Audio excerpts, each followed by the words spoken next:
I'm asking for you to remember that if the world falls apart, trust should not be doled out easily to anyone, especially white people. Even Mom would agree with me on that. That is a brief clip from the Netflix movie Leave the World Behind. And that's all it took for the right wing to once again lose their mind. Libs of TikTok tweeted about that.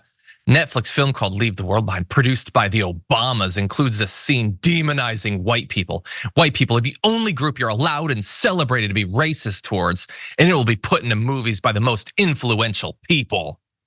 So first of all, I just love the irony of an account that literally only exists because it mocks and attacks and demonizes and attempts to drive into the shadows marginalized communities, saying that white people are the only ones who you'll be celebrated for if you go after.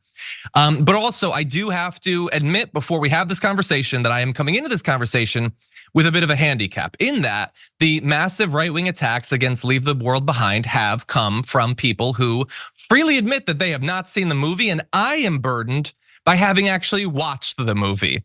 And I'm glad though, Brett, that we're having this conversation because I need to prepare myself. I have a 4-month-old daughter, and so I'm gonna have to explain the world to her, to a person who doesn't understand much. And so I get to do that now with libs of TikTok and other right-wingers. A character in a movie saying something does not mean that that's intended to be the takeaway of the movie, nor does it mean that the creator advocates for that message. If you had watched the effing movie, you'd know that that character has that perspective. She's trying to convince the other character in the scene of that. Do you know what that means? That means that other character doesn't have that perspective.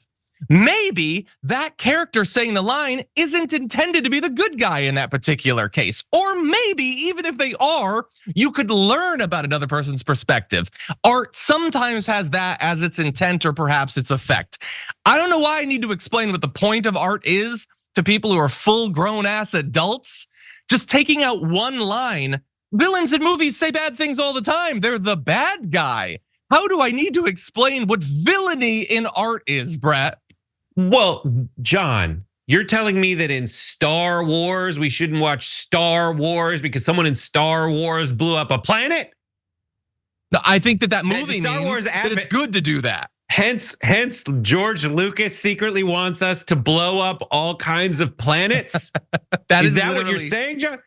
I would just encourage you to take the logic another step further. They are saying, hopefully we all understand what art is about. And yes, if it is the case that some horrible message that is just doesn't pass the sniff test gets through to be the takeaway from the movie from a moral perspective, then we can judge that. But as you're saying, they're saying you can't have, there's certain things you should never allow anyone in a movie to say, which means they are the police over what you can and can't say. What happened 100%. to the First Amendment? What happened to freedom of speech? They're saying that if they can point to a thing someone says in a movie, and John already outlined why people say things in movies, but if they can point to a certain line, they should freely be allowed to encourage you to censor all movie making because that is their goal.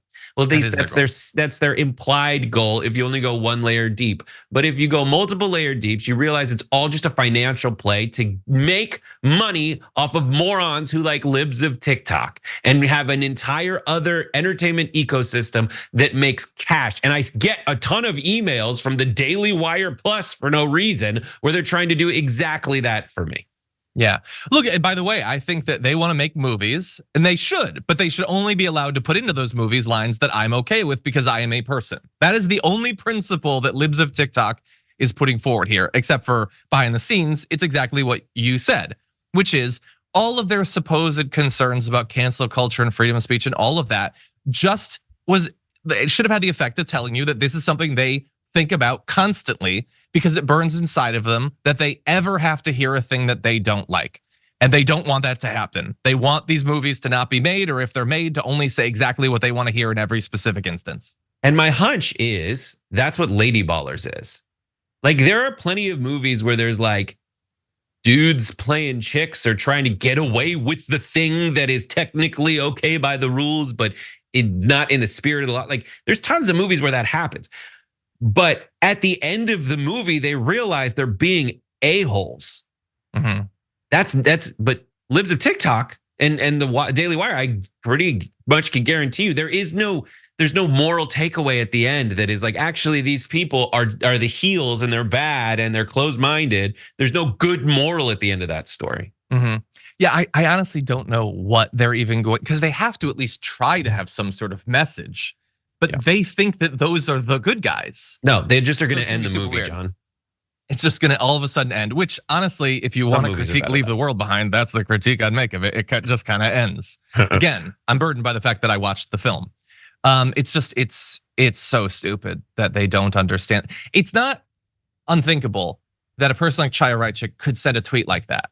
But the fact that millions of people read it and think, yeah, the character shouldn't say something that I'm briefly uncomfortable about. And by the way, as I said to my production team earlier, if they wanted to be mad about this movie, they are severely hamstringing themselves by not having watched it.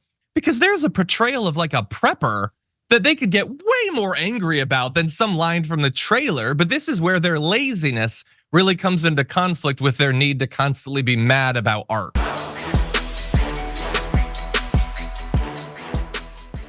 Check out the Damage Report podcast each day, wherever you get your podcasts, whether Pocket Casts or Stitcher or iTunes. You can join me as I give you the news and stories you want, with a range of co-hosts and interview guests jumping in on the fun each day. Again, that's the Damage Report, wherever you get your podcasts. And if you get them at iTunes, don't forget to rate and review. Sometimes I'll read them live on the show.